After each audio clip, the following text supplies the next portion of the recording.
All right. Good evening. Good evening. Good evening. And thank you to those that are tuning in. And so this is Real Talk with DeAndrea Bolden. Obviously, I'm DeAndrea Bolden. And so today I have a very hot topic. We're going to be talking about why are healthy Black women losing their hair? And so tonight I have three cosmetologists that are going to be on here with me live tonight. And so I did get some questions already, and I'm going to make sure that I ask them. And if I see any other questions while we are live, I will try to add those as well. And so what I want to do is I want to allow each of the ladies to take a moment to introduce themselves. And so we're going to start with Kelly, then we're going to go to Kirstina, and then I'm going to allow Dorothy to introduce herself, and then we're going to jump into the topic for today. So Kelly, go ahead. Hi, my name is Kelly Williams. I have been in the industry for over 25 years. I am a salon owner for Salon Ambiance. It's located in Livonia, Michigan, and I've been a salon owner for about 13 years, I believe. And I cater to professional women, and I'm an advocate for healthy hair. Awesome, awesome. Kirstina? Hi, I'm Kirstina Madden, and I too am a salon owner, and I've been in the industry also for over 25 years. Actually, me and Kelly went to cosmetology school with one another. I am in Atlanta, Georgia. I own Halo's the salon. I opened it up in Detroit, and relocated it to Atlanta, Georgia, in 2015. And yeah, that's my bio. Okay. And then Dorothy. You have to unmute yourself. You're muted. And then Dorothy. Oh, y'all ain't heard none of that.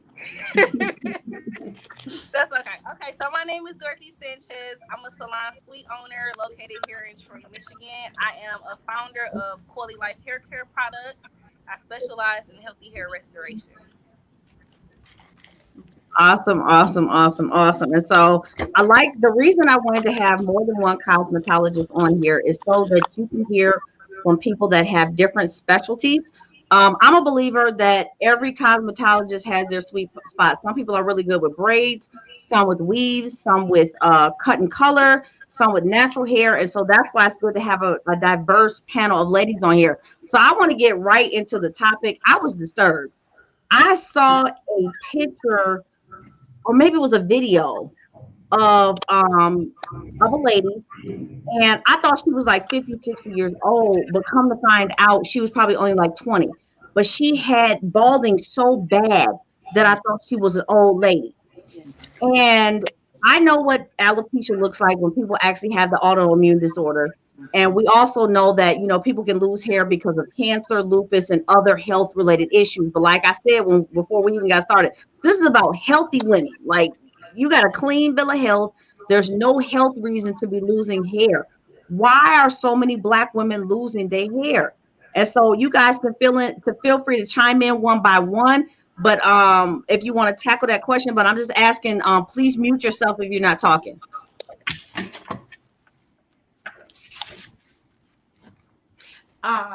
Kelly, you want to go first? Oh, okay, sure.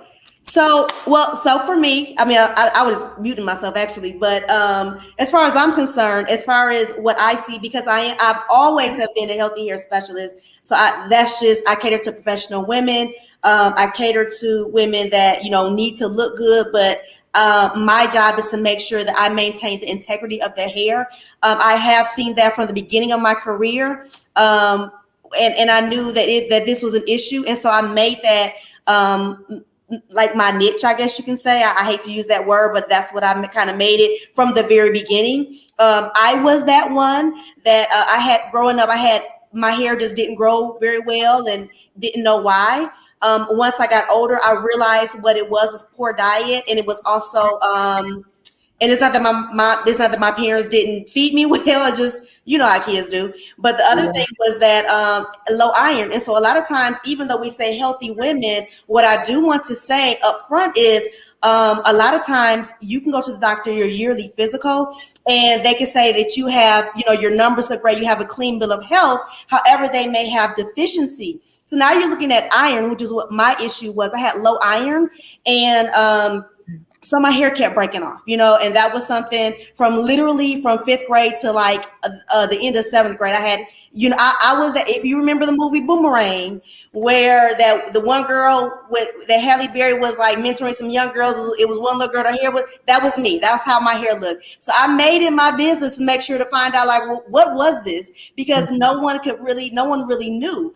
The other thing is that we also have to recognize that family doctors, they do not study hair, and that they don't study the side effects of, that's not their business to study the side effects of medicine for your hair. So a lot of times we're looking at deficiencies, among other things. But I just wanted to point that thing out first.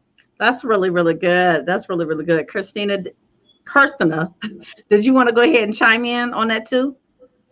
Yeah, I would also say that I would say our era when we were coming up in cosmetology school, you know, that was like when you had to take state board. If you failed one part, you had to take the whole thing over. And Wow. so hair care was the cornerstone of a lot of our foundation at that time. I think that over the years, you've seen, especially with the inception of YouTube, you begin to see a lot of people give their own hair care tricks for themselves. And what I think there's a information gap there, because you can have one person who has one texture and they're telling you it works perfectly for them, and you think that it's going to work for you, but because they're not a professional, they only know how to work with their texture of hair. Right. So especially with the I've always done like I've always had like a 50-50 of natural hair care clients and, you know, relaxed and short and color, because I specialize in the entire gamut. But like Kelly, I specialize in maintaining the integrity of the hair. With more natural hair care products on the market, you've seen a shift from the clients that will come to the salon, or those clients who probably didn't have a really good salon or a good stylist, or who haven't been traditionally raised to be in the salon regularly, who wanted to take care of their hair and they would take it into their own hands. And so with the hair care products, like kind of flooding the market, especially the natural hair care products, you know, people will omit going to a professional and just take it upon themselves to take care of their hair, and they end up causing more damage because you still have to partner with a professional. Like, I have some clients who I don't see all the time, but I do see them enough to make sure that they're maintaining their hair, and I'm giving them the tools and the resources and the techniques that they need to do that from a professional standpoint. And then they let me do the professional services, like their color, their trim, you know, or their relaxer, or their haircuts.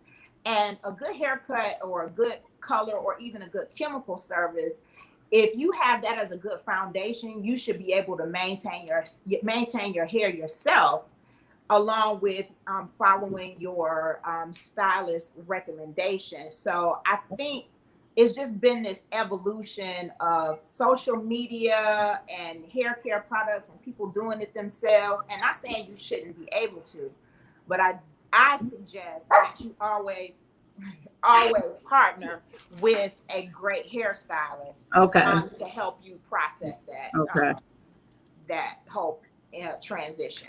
Okay, so I want to get into it. So what is up with the this is just me. Like I said, I don't do hair. That's why I brought some people on here that do hair, because I'm like, okay, the kids don't have hair, the mamas don't have hair, grandmama don't have hair, and it's like nobody's sick unto death, ain't no illness. I'm like, can we admit that something we're doing? I be telling people like this. I say, this is what I tell people: if your hair is falling out or if your hair is not growing, you need to find somebody else to do your hair, because I believe that hair is meant to grow.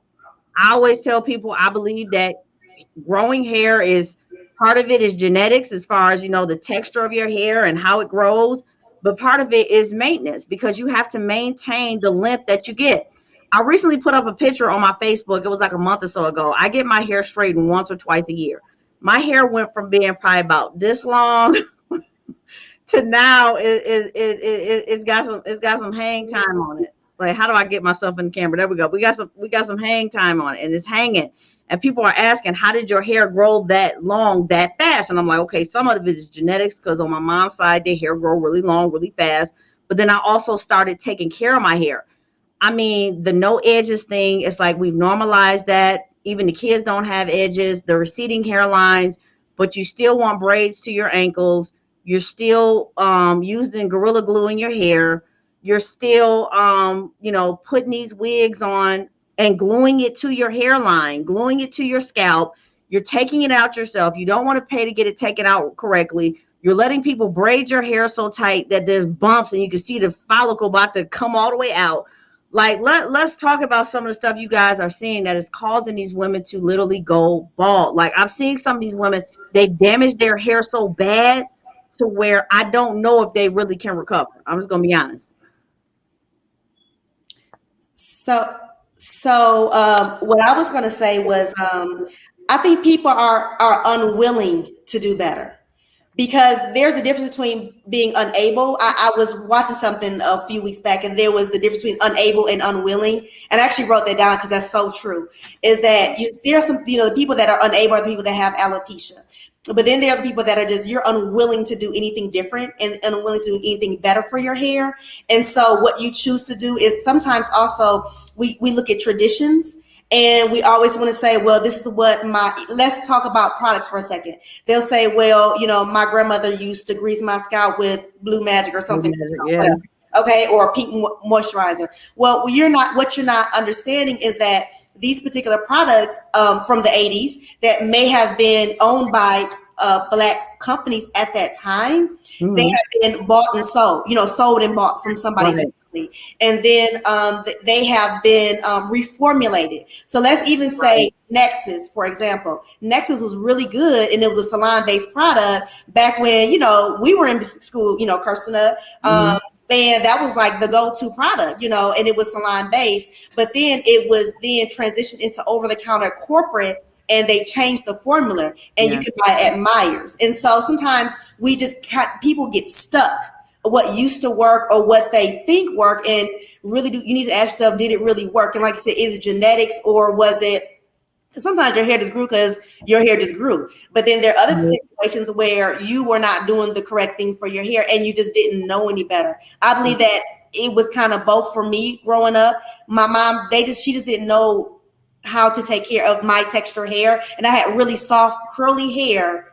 This is a weed, but I had really soft, curly hair, and it was just soft, and so the shrinkage was real. So it was a different texture than her and my sister a little bit, and so she just really didn't know what to do with it. So they relaxed it, Yeah, that was the thing. That was definitely the thing back then. And I don't knock people. I want to say this. I don't knock people that want to relax their hair, but it is a totally, and you guys know, and you can talk about that. It is a totally different process to care for your hair when it's relaxed versus when it's natural. Because for me, I would get tired of my natural hair. I would relax it, but I'm lazy. I don't like getting my hair done. And so you already know what happened. Breaky. My hair would break off after so long. And so for me, that's why I stopped relaxing my hair and said, I'm not relaxing it anymore ever. And I have not it's been years and years and years and years. And so I think people need to find also how they want to wear your hair. Do you want it natural? Or do you want it relaxed? Because then you need to find the right stylist that can help you get a regimen in between to know how to take care of your hair. But I want you guys to how do I put this? People have to realize you get what you pay for. And so you can go in these little Facebook groups and say, who's doing what them things everybody want now? Feed-ins and what's the other one, the braids they do, knotless. Who doing knotless and all this stuff? And it's like, okay, yeah, they may be doing it for $3, but they doing it for $3 for a reason. And it's like, I would rather pay top dollar knowing that my hair is going to be well cared for because some people know how to style hair. They can style it. They can make it look exactly like it's on the book, but they don't know how to care for hair. So you look up, you take it down, you're going to look like Homer Simpson. So what is, I want you guys to talk about, what is one of the worst things you've ever seen as far as somebody coming in and doing hair? Like, what is some of the 911 cases that you've seen? Well, let me go right back before we go on to the 911 cases and piggyback off of what Kelly was talking about when you're talking about products changing. And let me just say this. I think as professionals, it's our fault because we have not maintained the standard in the industry for ourselves, which then signals to our clients and the layperson that, you know, they don't have to listen to us, or, you know, they can do this and do that. And so I would say within the past 25 years, you definitely, I know I've seen in the industry a increase of Black women going bald. And you would think that that wouldn't be the case with the inception of braids and all the weaves and protective styles. But what happens is when you're pulling on your hairline is the most fragile part of your hair in your whole head, your entire hairline. So when you have people who are untrained in the science of not just hair, but scalp, the skin, then when they're doing those braids and stuff, they don't have any training to know about how much tension you shouldn't put on the most fragile part of your hairline. And then you're getting that done repetitiously. That's just braids. Not saying that you shouldn't get it done, but you should go to a professional, get it done. Now we go into the inception of hair weaves not just being for television and video and performance art. You know, there's a such thing as translating runway to everyday. And there's a huge, like I said, information gap in knowing how to translate that performance look to an everyday look. So now you're getting the sew-ins. And the young ladies are wearing the sew-ins for months at a time. Now, remind you, I said we're not just talking about hair. We're talking about your scalp, because the hair is an appendage of your scalp. Your scalp is skin. So you are covering this portion of your skin for months at a time with no oxygen or very little oxygen, no proper cell turnover like you have on your regular skin. You're not cleaning it like you do your skin. You know what I'm saying? And you're doing that repetitively. It causes atrophy to the hair follicle. So that's why when you, because even before you saw relaxers going out of style, or let's predate that for just pressing curls, pretty much we had our hair, even with relaxers. Because if you look at all of the 90s, like if you look at an SWV video from in the 90s, pretty much all of the women were wearing their hair. It wasn't a lot of weaves and stuff. Then like in the 2000s, you start seeing more hair weaves.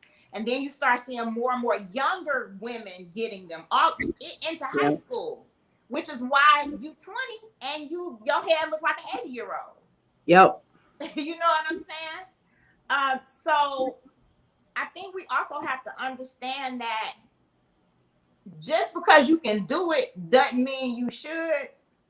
And also understanding that performance hair is not necessarily everyday hair either. And I would say one of the worst cases that I've ever seen is something like that. Like I used to work with, you guys know who Razor Chick is? So I used to work with Jasmine when I first moved to Atlanta. Really, really sweet person and absolutely does miracles. But though some of her clients would be some of the worst cases of alopecia, tension alopecia in healthy women that I have ever seen. I want to say something. I'm gonna let you two ladies chime in. But another thing, y'all can throw this in there. It just seems like a lot of women will put effort into taking care of their weave, but not, and let their own hair fall out. I'm like, you didn't deconditioned your wig 3 times, but your hair looks like a mangled bird's nest. Your hair looks like a chewed up SOS pad. Like you're literally letting your hair fall out and stuff. I don't think a lot, I think a lot of people treat their hair like out of sight, out of mind because I have the weave. But it's like I don't really think a lot of these women realize the repercussions of neglecting your hair for decades at a time.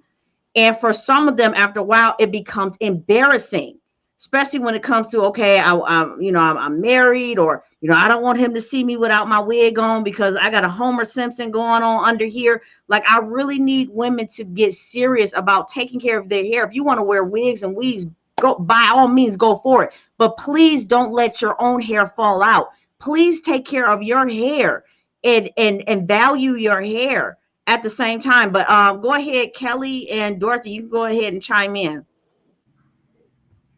So what I was gonna say is it's funny that you even mentioned weaves, because I actually, and this is now, let's be clear, I do wear weave. However, let's be clear. But however, I did make an announcement,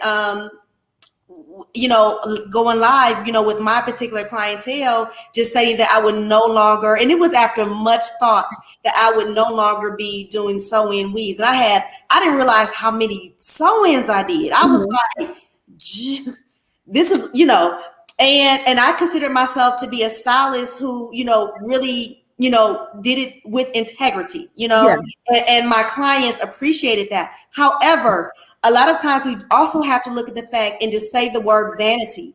A lot of clients, it's just about vanity for them. And the reason why I decided to stop doing it, as a service, was because, and even a lot of times they did it as a protective style, maybe during the summer or vacation here or whatever. But the reason why I chose to stop doing it is because of how it's trending right now. So what tends to happen is a lot of times the clients are seeing Instagram pictures and things like that. And what Kirsten said was right on when you said there's a difference between production hair for TV, movies, and things like that. And these are things that you learn when you're a professional. There's a place for these type of hairstyles. These are not everyday type, things. And so then what you'll see is when you decide to take, I would not on a daily basis ever suggest anybody to put, because now we have the closures and the lace fronts and things like that. And it's excessive. And I don't have the time as a professional for you to come and tack this down. I don't have that type of schedule.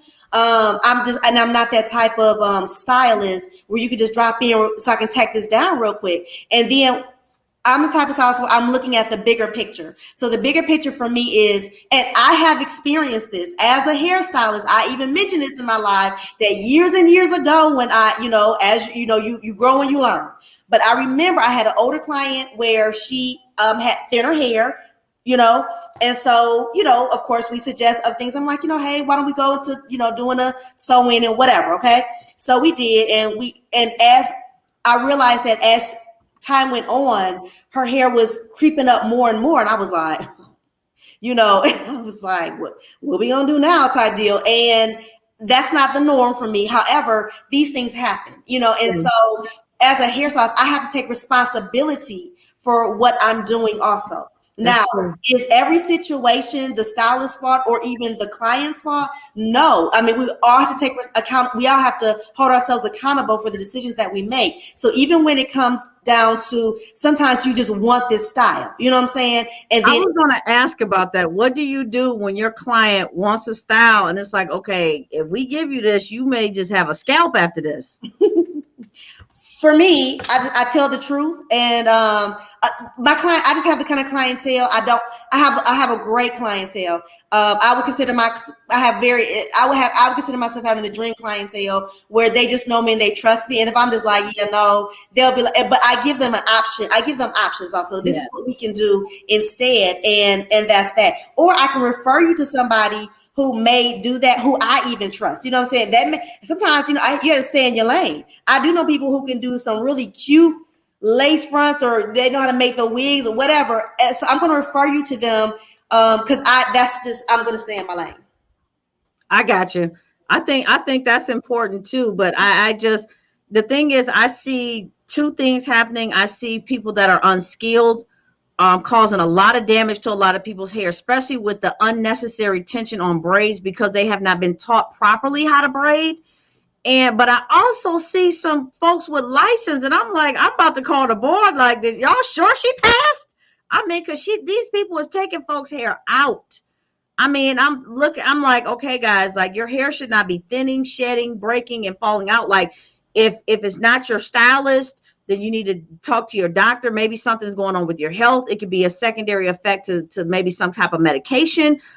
Some people, I personally know, stress can cause hair loss and stuff like that. And so, kind of weighing all the options, but it don't even be that. It's like, okay, your hairline is going further and further back, but you keep putting these heavy braids in and these heavy weaves in, and you want the weave all the way to your butt and all this stuff. And I'm like, ladies, we have got to stop being out here. It bothers me to see beautiful women looking like old women because they literally have no hair.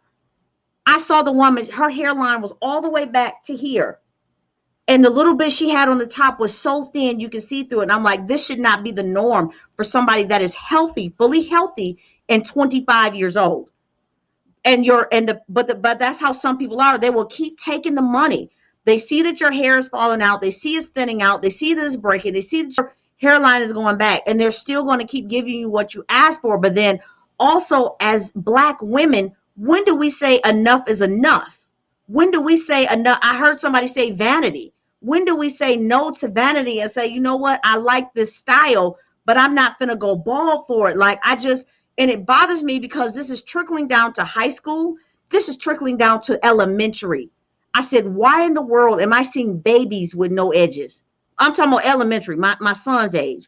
Why do these babies have their hair is all thin out and falling out and brittle? Like, we really need cosmetologists and people that are licensed to do hair, to do tutorials, maybe some simple stuff to help people, maintain their hair, teaching people about even a schedule for washing and conditioning their hair. What type of products should they use? What things should they avoid? Because I think a lot of it is ignorant because we haven't been taught how to take care of our hair. Because so many of us, when we grew up, as soon as you got old enough, if it wasn't a hot comb, they was putting a relaxer in your hair because when nobody's going to deal with them naps.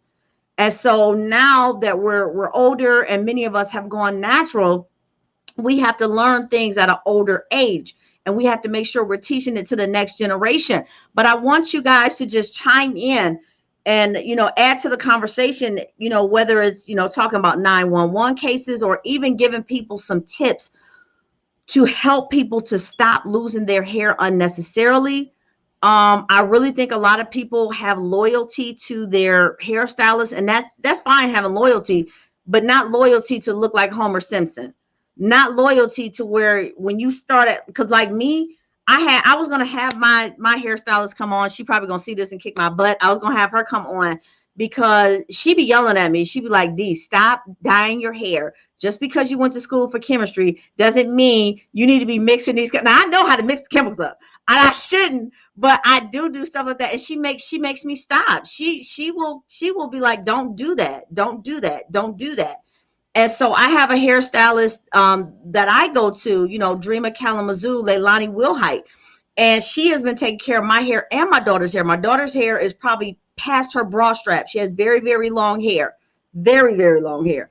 And but we need cosmetologists to help, to be visible, to speak out, to do those tutorials, to give those tips and stuff, to really teach, because it's a learning curve, and this is a loaded thing. But I'm like, we got to do something to stop seeing all these women going bald, because this is crossing over. The reason this is important to me is not just because of hair, because vanity, and we know that a woman's hair is her glory. We get that. But it's also about dating and marriage, where a lot of men are like, I don't want a woman that don't have no hair. I don't want a woman that, if she take her wig off, it's Homer up under there, and so for healthy women that can avoid, going bald and losing their hair, like, we got to step it up, and we got to do something different, and we got to stop putting sew-ins in 5-year-olds hair and putting quick weaves in 5-year-olds hair and perming 3-year-olds hair. And the stuff I'm seeing it's craziness. So I want y'all just go ahead. I'm running my mouth, but y'all just go ahead, unmute yourself and hop in where you feel led. So I just have something to say based on what you were just talking about. Like, what am I seeing happening a lot? So I don't know if you guys been noticing this trend of when people get their hair braided, that braiders are requiring people to come pressed or already straightened. Now Yeah. that's just absolutely insane. I don't. So I'm feeling like I think it was Kelly who was saying that we should take accountability. These braiders should not be pressing people's hair to get braids. That's absolutely insane. So these children, who are a lot of parents, they get their kids' hair braided. They think they're doing the right thing by keeping it braided in a protective style, but they don't know the stylist is pressing their kids' hair. I even have clients who I don't usually do a lot of braid style. I do like a lot of natural styles. And my clients will come back and be like, "Oh, I'm sorry, my stylist pressed my hair, and now they got heat damage from Yeah. just for braids." Like, how much sense does that make? So I think it's a combination of also like YouTube. I think a lot of people are going on YouTube and they think that they can do everything that they see on YouTube. They looking at these people constantly hitting the pressing the roots out over and over and over Yeah. because, like you said, they're going for this vanity. They want this sleek look. Yeah. But what they don't realize is that, like you said, you're not gonna have no hair after this. You gonna wash your hair and it's falling. Your hair should never be smelling like it's burnt. That's like old school. We don't even your feathers are temperature gauge. You should never be having burnt hair anymore. That's So I true. think it's a lot of things that, and I try to educate my clients on this, that it's certain things that should never be happening.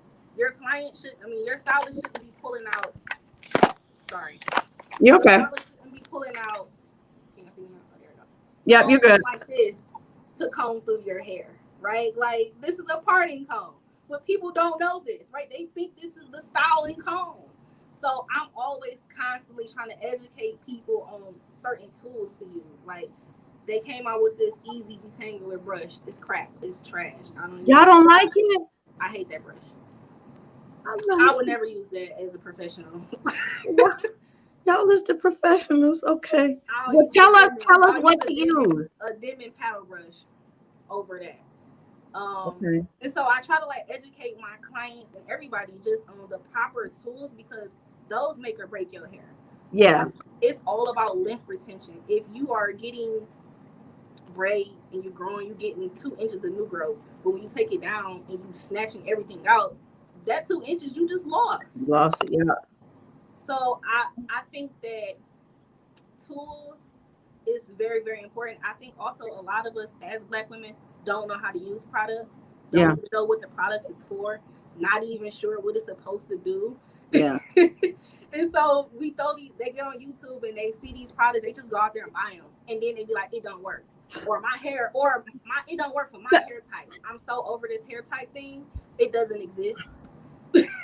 But YouTube has created this culture of I'm 4A, I'm 4B, I'm 4C. That's not in our cosmetology books. So I think, and you can piggyback off of that. I just think that it's a lot of miseducation.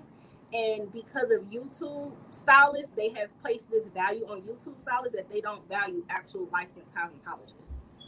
I think what you said, I was going to mention that. Like, I see that so much. People will dog out hair products. And I'm like, the problem isn't the product, ma'am. It's you. Yeah. It's you. It has nothing to, that product is doing people will, like, I will see the women, they said, okay, I need something to grow my edges out real fast. But then you put 50 pounds of weave back in it. And then they say, well, it didn't work. It's like, no, you ripped your hair out. You're ripping it out with 50 pounds of weave. You're literally, the thing is now is wearing the box braids to your ankles. And I'm like, I guess don't nobody want to have no hair. And so, yeah, what she said is true. Can you, I wanted her, or one of you other ladies, please tell people what they should be doing with natural hair when they are detangling their hair and washing it, because she is right. That's how a lot of people lose their length. And that's how a lot of people end up with a lot of damage to their hair. And I thought the little brush thing was cute, but I just take it and put it in the trash. So let me know, and others, what should we be using? Let me say this. I'm gonna speak for myself. I may be a little older than Dorothy, so the 4A 3B matrix was actually created by Andre, who is Oprah's original hairstylist. So a lot of people who are lay people are using terminology that has been created for their understanding by a professional stylist. And he put it in his book, Andre Talks Hair, because it was just a way to kind of distill down a lot of the cosmetology information that we've learned over the years into a very simple matrix that the layperson could understand. We know as professionals that is more nuanced than that.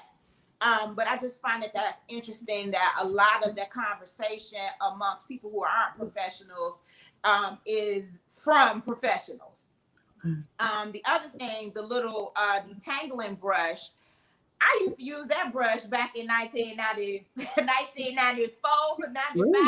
something like that, as a detangler. And when I couldn't find it anymore, I was like, oh, Jesus, I can't find my brush anymore. So I went to the big, it didn't look exactly like that. The old school version of it, This it didn't one? look like that. We But love it. I hate this brush. Yeah, The crown is it did have the spaces, so it would kind of give room. So It while do. you're detangling hair, you can do it because your hair is most elastic while it's wet. So if you're going to do any detangling, you want to do it while it's wet. And that type of brush, because it had the give in it, it wouldn't pull as much. And Should people always detangle when their hair is wet? Huh? Should people always detangle when their hair is wet? I want to make sure people get this. I think you should detangle when your hair has more moisture in it, because scientifically, when your hair has more moisture in it, it has more elasticity, so it stretches better. When it's dry and you're trying to detangle it, it's going to snap and break because it doesn't have enough moisture in it. So you definitely should detangle while your hair is wet. And then I was going to say about, I lost my train of thought. We were talking about Andre Talks Hair. When it comes to natural hairstyling, I agree. If you're braiding, there's no reason to press, but I think a lot of people want to have like that Instagram look where it looks like really, really smooth and you don't see a curl pattern. And I was also going to say that when you are wearing a lot of pieces and attachments to your hair, what happens to the average person is their eye gets trained to see themselves that way.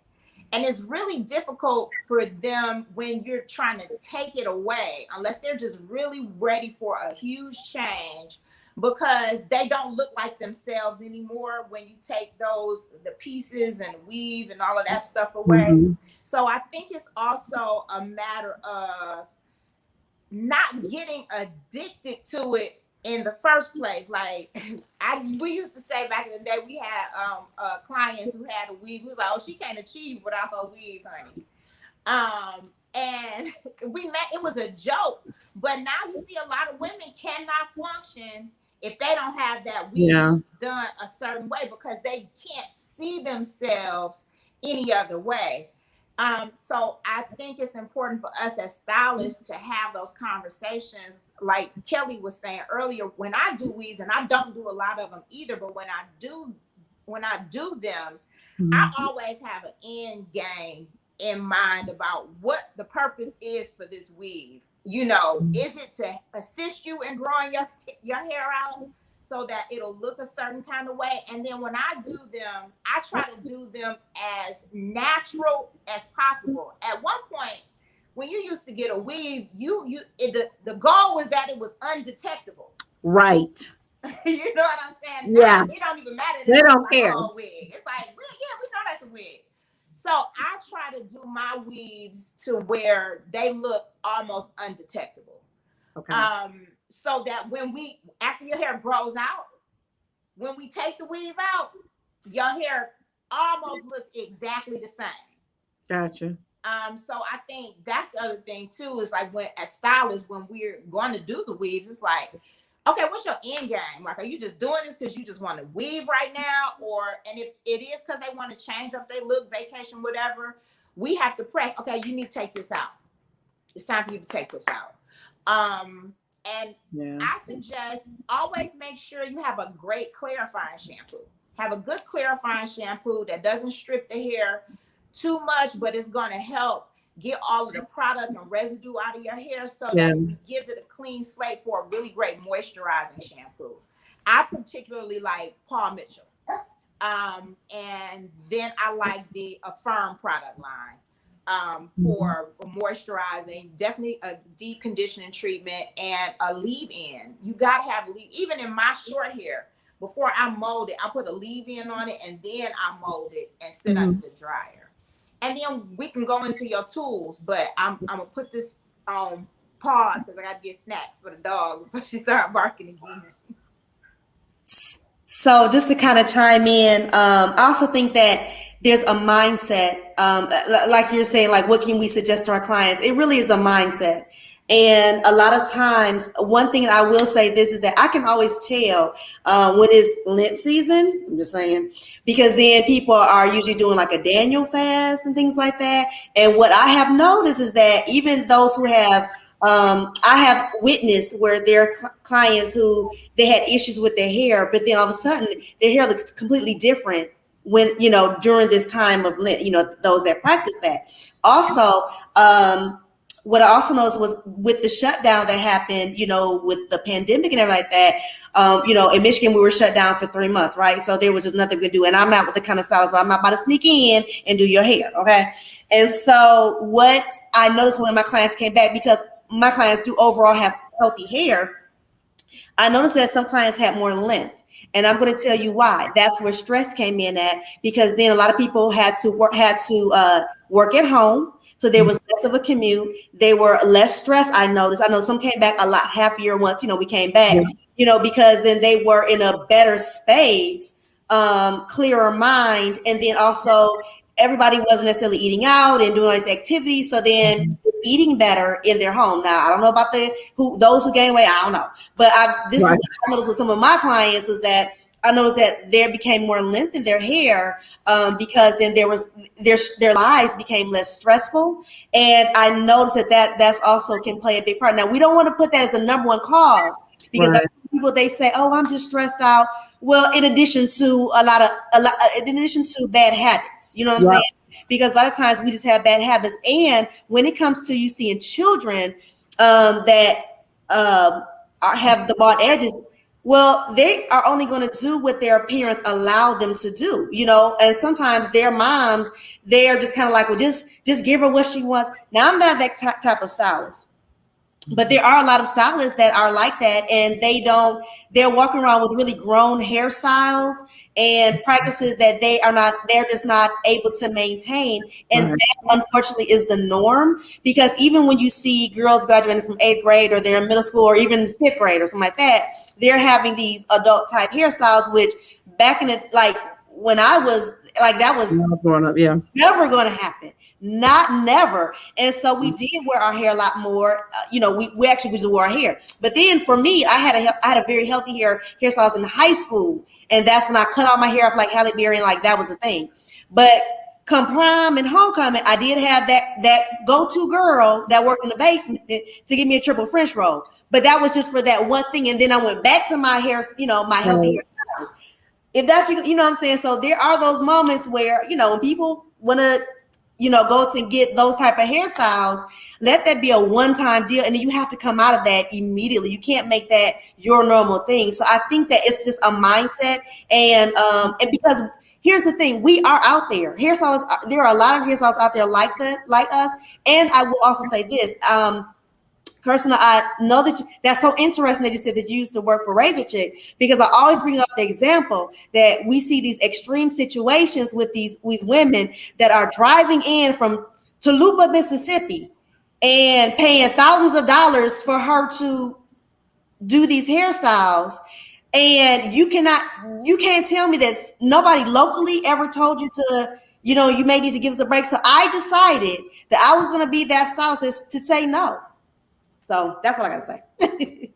No, that's good. That's good. What I want to do, because I see we're running out of time, and so what I want to do is I want each one of you one by one, if you haven't already, I want you to give some basic tips for taking care of hair. Because what you said is important. Because this is going to be like three part. Because you are right. People is the weave situation has gotten to the point people don't even wear their hair at all anymore. I mean, little girls aren't even wearing the knockers and the beads and the barrettes anymore. I'm like, she's 4. She doesn't need a head full of crochets or a quick weave. She's 4. Like, just put the parts in, do the little twist, put the barrette on it, and kiss her on the forehead. But I want you guys to talk quickly about some tips on how people can start taking care of their hair. Um, Little things they can do, products they can use, and then I also want you to take a moment for those that do weaves. This is for those that do weaves. How long should people be leaving these weaves in? Like, I'm seeing videos, folks that left the weave in a year. They left sew-ins in for 6 months, 9 months. And personally, I think a lot of that stuff is like way too long. I don't believe that weave should be left in that long, even though I don't wear weave at all anymore. The only time you will see extensions in my hair is if I'm wearing braids or twists. Other than that, I don't wear weave at all. But I want you to talk about how long people should be wearing these weaves in their hair and what people need to do if they notice that their hair is falling out. No edges, receding hairlines. Kind of telling people how to bounce back from that, and even maybe some tips to help people balance wearing their hair and wearing weaves. Kind of the pros and cons type thing. So just share whatever it is you want to share out of that big sandwich I just handed y'all. So go ahead. Start with Dorothy, then Kelly, and then Kirstina can go last because I see she walked away for the dogs. Okay, so I do extensions, and I do them.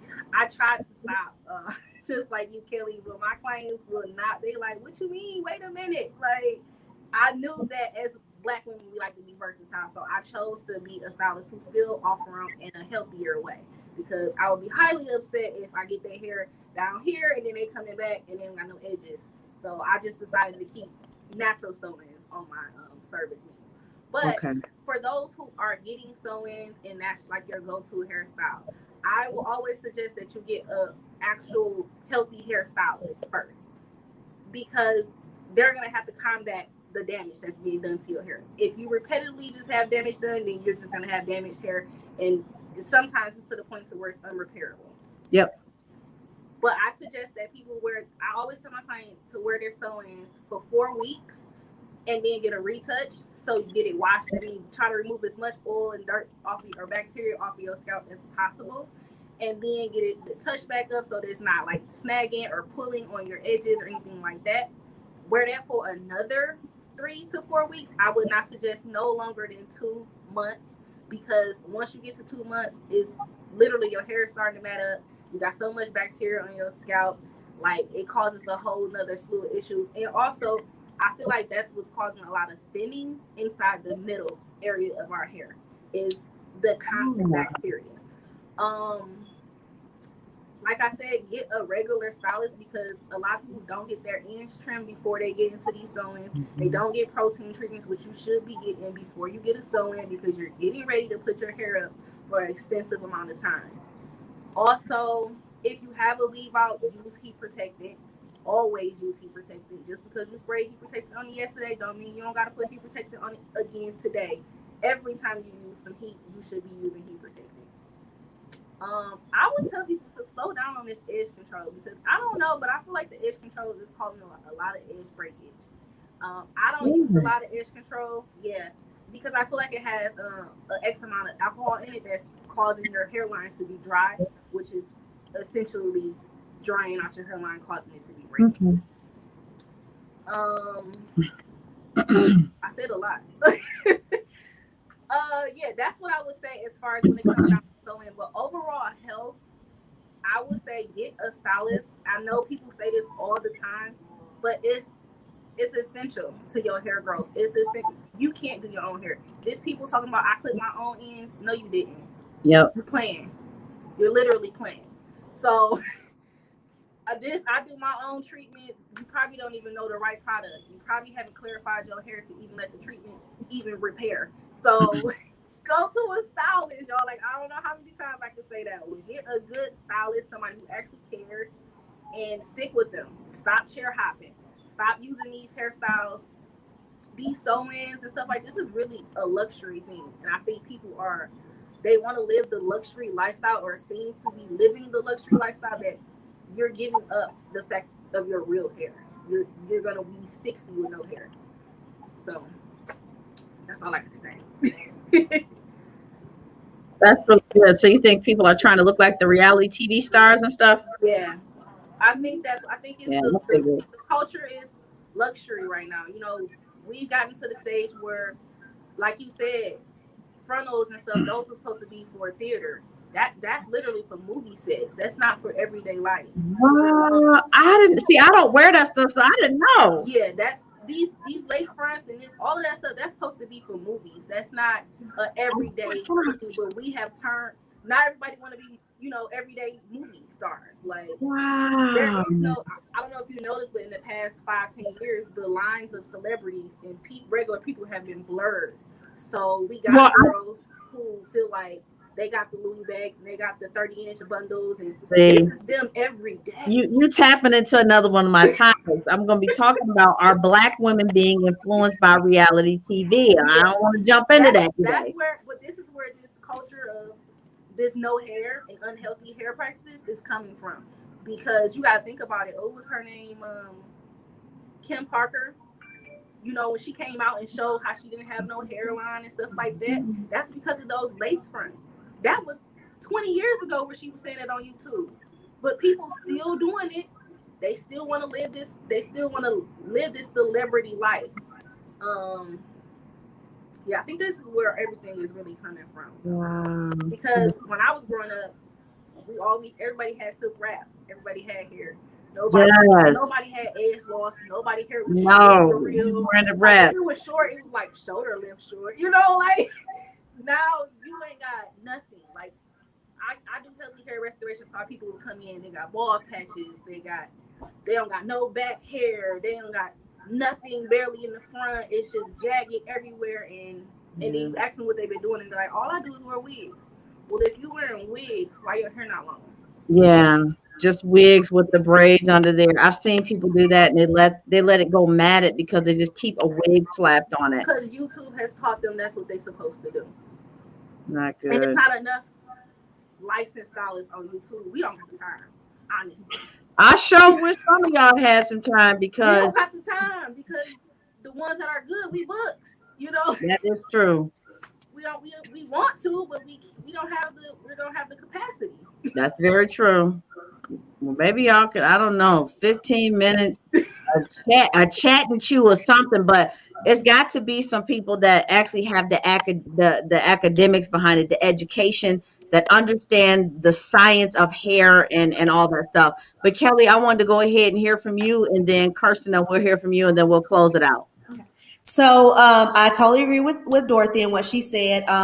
What my suggestion would be is that you need to research a stylist. And so if you are going to a place where you have to look at, everyone has their own type of stylist or whatever, there's a clientele for every stylist is what I should say. And so if you are looking for truly healthy hair, a lot of times I listen to people and you'll hear them say, oh, well, A, B, C, and D. And I'm like, but are they into the health of the hair? Mm-hmm. Because there's a certain tone to the salon. There's a certain tone to the things that your stylist will say. And so you need to pay attention to that. And if you're truly looking for these types of, results, you're going to have to shift your mindset. So research the styles that you're going to, and you're going to have to unlearn a lot of things. So you're going to have to unlearn a lot of things of watching YouTube and just listen. Cause like the other ladies were saying that a lot of that stuff is not cosmetology theory at all. That it's not in the books. It's just not true. And so what we have to learn is that we do educate. I'm pretty sure the other ladies too.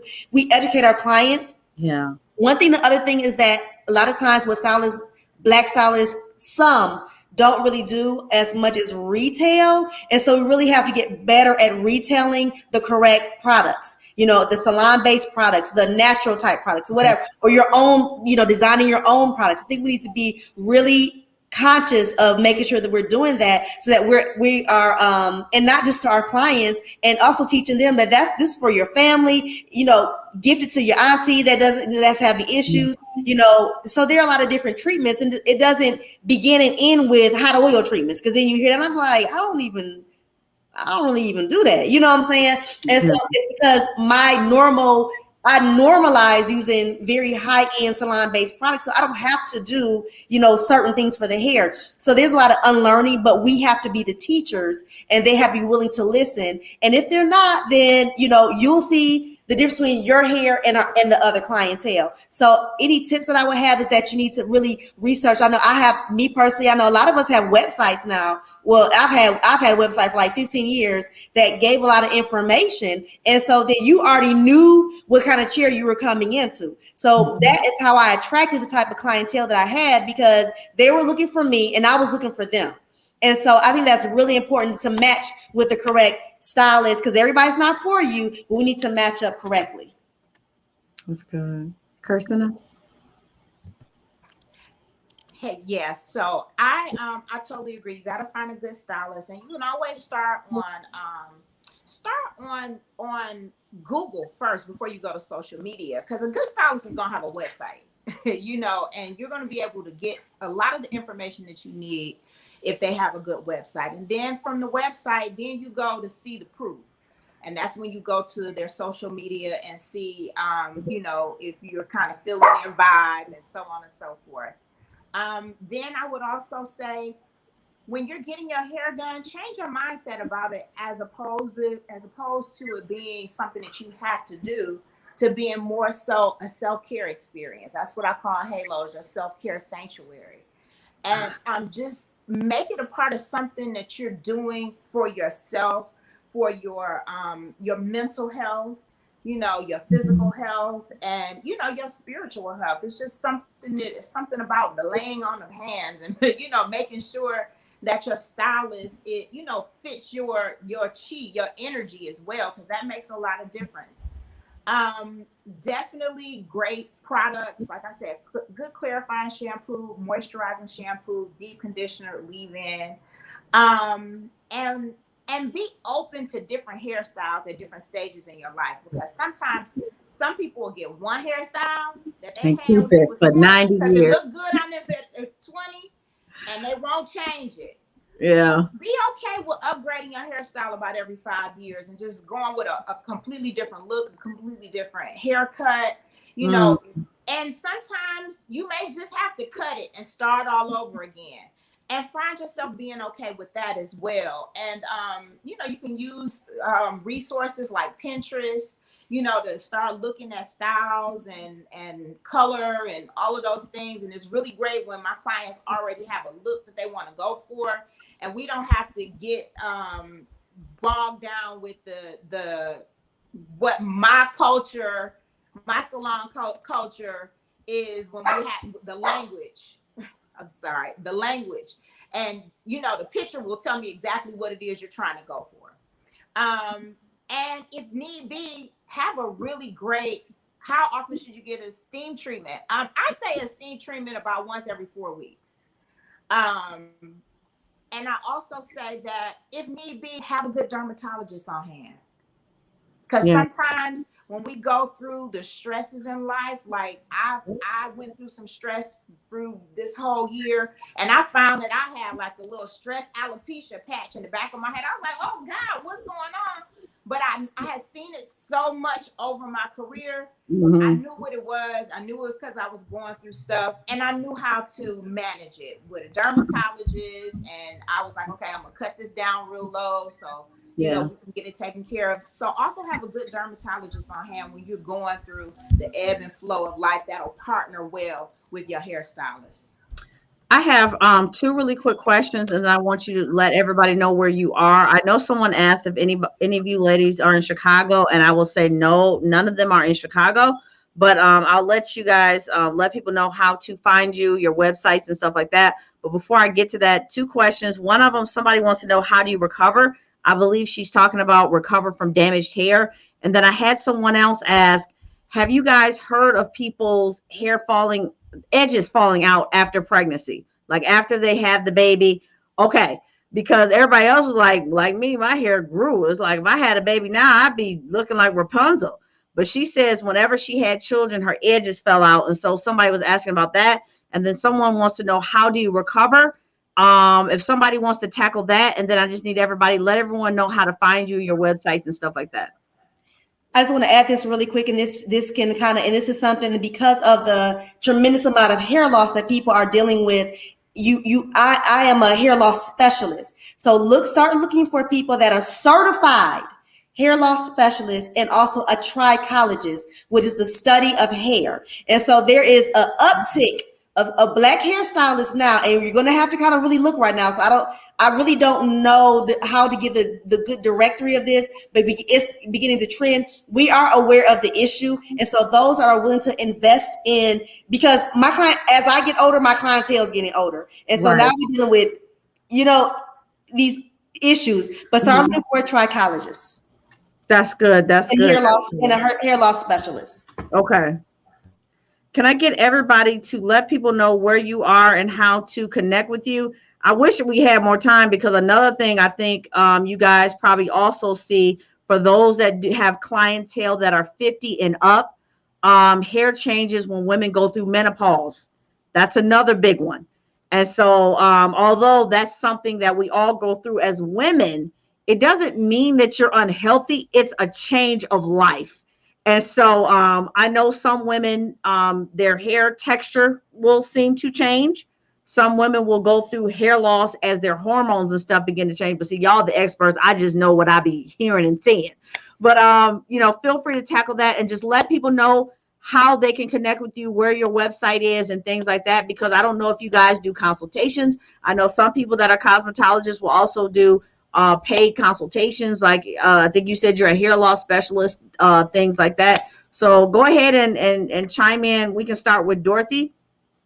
Let people know where you are, how they can connect with you, your website, things like that. So I am currently located in Metro Detroit area, which is called Troy.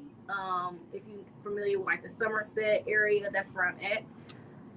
You can contact me at www.coilife.com, and you can also find me at I am Dorothy Sanchez on Instagram.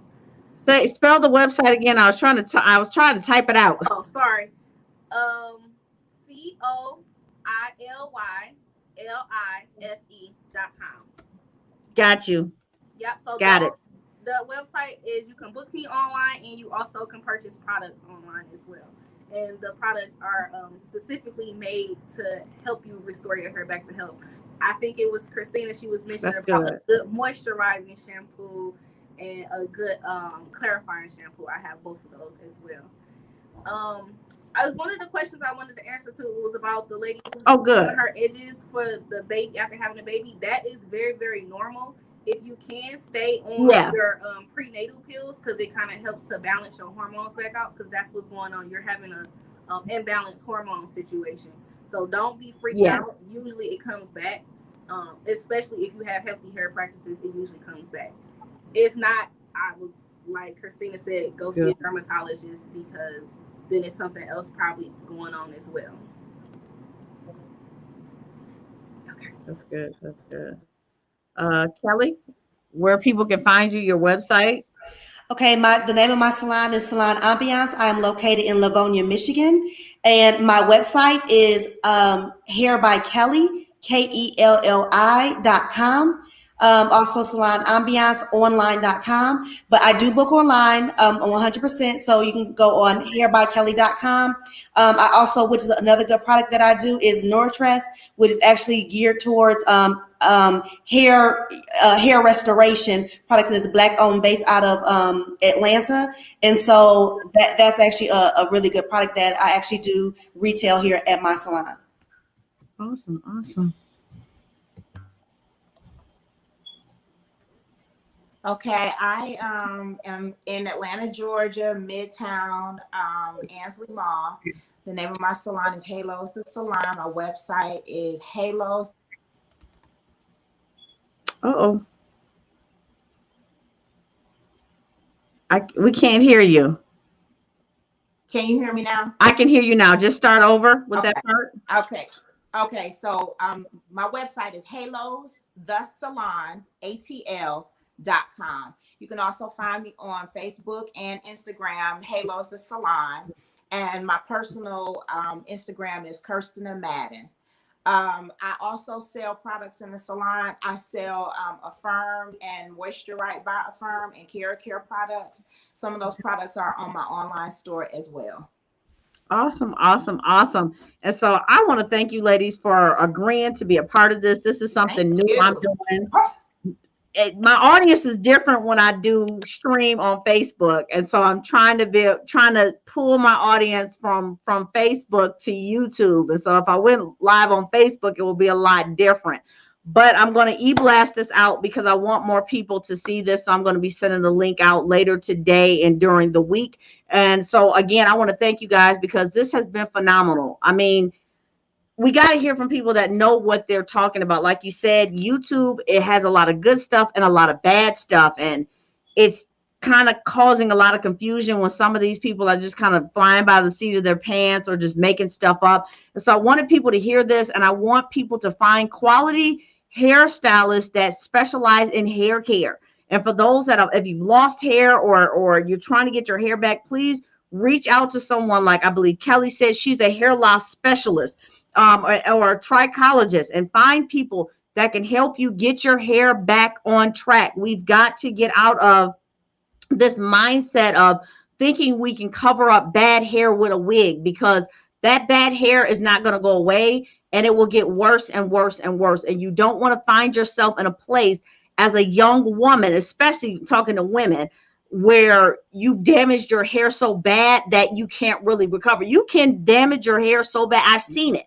I've seen people's hair damaged so bad that after 30 years, it never grew back. You can do stuff to your hair that will cause it to not grow back. I've seen it.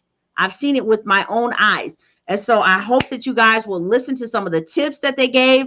I know they kind of do things different because, every stylist has a different way of doing things, but I trust them. I would trust them in my hair because they sound like they really, really know how to take care of hair. And I'm into hair care. The same thing with my daughter's hair. I told her, I said, listen, she's going to be 18. I said, I promised you was going to graduate with all your edges and hair down your back. Now, if you go out here and tear it up, that's on you. But we have to stop normalizing not having hair, having broken and damaged hair, and actually start caring about our hair and realize that we can have healthy hair. You can wear the weaves, you can do the different styles, but you can also take care of your hair too. So I want to thank you guys for tuning in. I want to thank my guest again. This has been phenomenal. I love you all. God bless and good night.